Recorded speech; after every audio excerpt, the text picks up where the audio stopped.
This is Lecture 8, Kindle Books.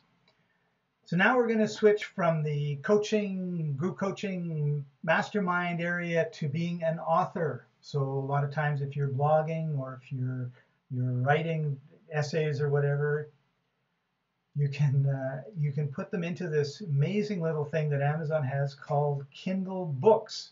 And Ricky, you're a bestseller on Kindle. I am indeed.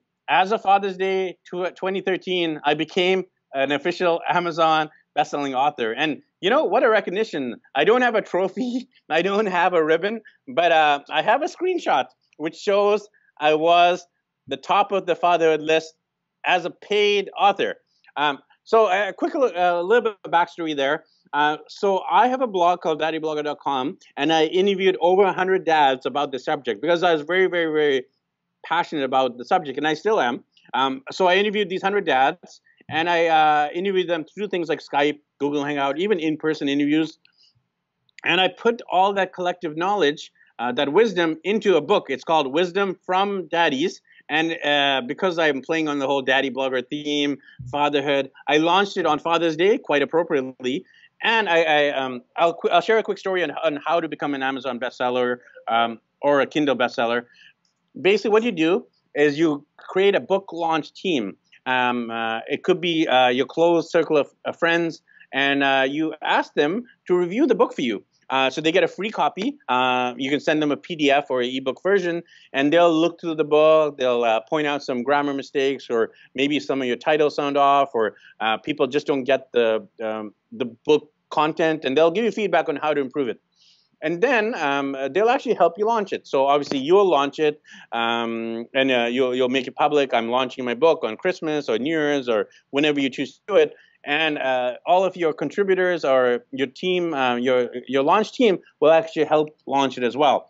And the goal of the way you become an Amazon bestselling author is to get as many people as possible to buy the book in a short time span. So on Father's Day, June 16, 2013, I literally got my entire social media network to buy the book. Not everyone bought the book, obviously, but I was asking people to buy the book, posting updates, etc.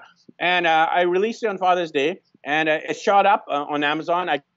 You could actually see kind of it rising up the ranking, and that's a beautiful and exciting moment because Amazon updates literally every hour, and I would see it was like at the 25th, 30th position on. And by the way, you pick your niche category. So my niche category is fatherhood, parenting, and family.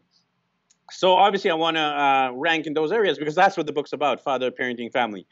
So I would see it rising, and it jumped from 30 to 25 to the top 10. So I was like, oh, I'm now a top 10 bestseller.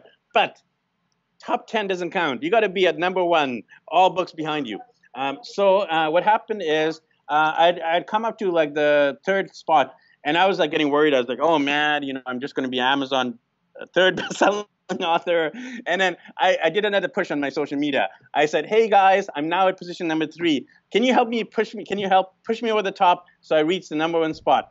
And all of a sudden, people started buying, they started sharing, and boom, I got to the number 1 spot. I did the screen capture, and I celebrated with my book launch team. I'm like, hey, I might have written the book, but you guys helped make this possible. It was a team effort.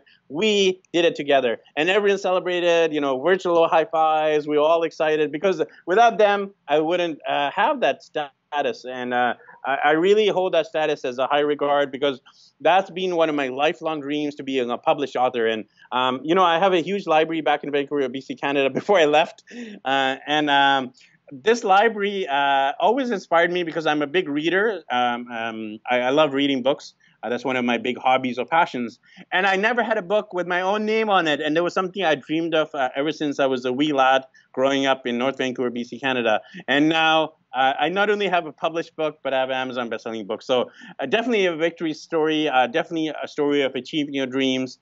And, at the end of the day, I talked a little bit more. I'm a little bit egocentric in the way I talked about it. But all these people who bought my book, they want to be better dads. They want to learn from the time I spent interviewing these dads and the wisdom I learned. So I have this amazing resource for dads around the world. I really feel and know it is one of the best books about fatherhood in the planet, because they aren't many books about fatherhood in the planet, by the way. So out of maybe the 50, 100, few hundred books about fatherhood, I definitely feel and believe that mine's near the top. You know, I don't want to be too arrogant saying it's the #1 book, period. But Amazon thinks it is anyway. So I'm rambling a bit there, but I wanted to share, and I'm sure you can sense my passion for the subject. But that's how I became Amazon bestseller, Scott. And I recommend doing something like I do: find your passion, find a book launch team, launch it, and then you can also call yourself an Amazon best-selling author. Right. So in terms of creating income for digital nomads, this is something that you can do anywhere. You can write books anywhere that you are. In fact, a lot of the classic writers like Ernest Hemingway traveled all over the world and wrote all over the world. And so that's something that you can do as you travel. And certainly travel books are one of the more popular books categories that are out there. So when you go to Rome or Athens or maybe a small island in the Greek islands that nobody knows about, and you write about all the different things that you can do there, there's opportunities for multiple books. If you're a fiction writer, then it gets even better, because you can have your story in the town that you happen to be staying in or traveling to, and all of a sudden you're adding a whole different, like a lot of people read fiction because they want to read the descriptions of the city. What was the city like that this story takes place in? And if as you're traveling, it's like, oh, I'm in Buenos Aires, and I'll write a 300-page mystery novel set in Buenos Aires, and you talk about all the landmarks, and you get to interview people to find out more about the history of different things, and you put all that into your book. So there's lots of opportunity. Again, I think Ricky would agree with me in that we talked about online courses, not having just one. You'd probably, if you want to make a lot of money with Kindle books, you need to have more than just one. But if you look at the book industry, you have all these different categories: romance, detective, mystery novels, horror, science fiction, travel, cooking. Just, you could be traveling around interviewing cooks in all the places that you are. And okay, this is how you make Sicilian pizza. This is how you make Venetian pizza. This is how you make Greek pizzas. My experience with pizza, by the way, is that the Italians in Italy don't know how to make it. All the Italians that left Italy, they know how to make it. It's better everywhere else. But don't tell my Italian friends I said that. So again, it's one thing that you can spend a lot of time, and because you have a unique view of the world, because you're in different places that other people don't go to, you can bring a whole bunch of knowledge to your books and richness and texture to your books that you wouldn't otherwise be able to do. Absolutely, Scott. I also want to touch on the area of Kindle versus Amazon. It's one thing to have an ebook. Anyone can actually just create a PDF on a Word document, on a Pages if you use a Mac. If you use a PC, it's Word. But basically, you could create a PDF and throw it up there on your website, throw it up there on Kindle, and you are a Kindle ebook author. But there's not a lot of legitimacy or credibility behind just having a PDF online. It's very important to have a published book, a physical book that people can touch, feel, hold, read. You can obviously read an ebook on your laptop, your tablet, your Kindle device, your smartphone, but it's not the same thing. People really give credibility and recognition for published printed authors. So I recommend doing both, not just the print and not just the ebook, having a combination of both, because you're going to reach two different types of audiences. One is going to be more the Kindle crowd who loves reading stuff digitally. One's going to be the old school library, traditional book crowd, which I am.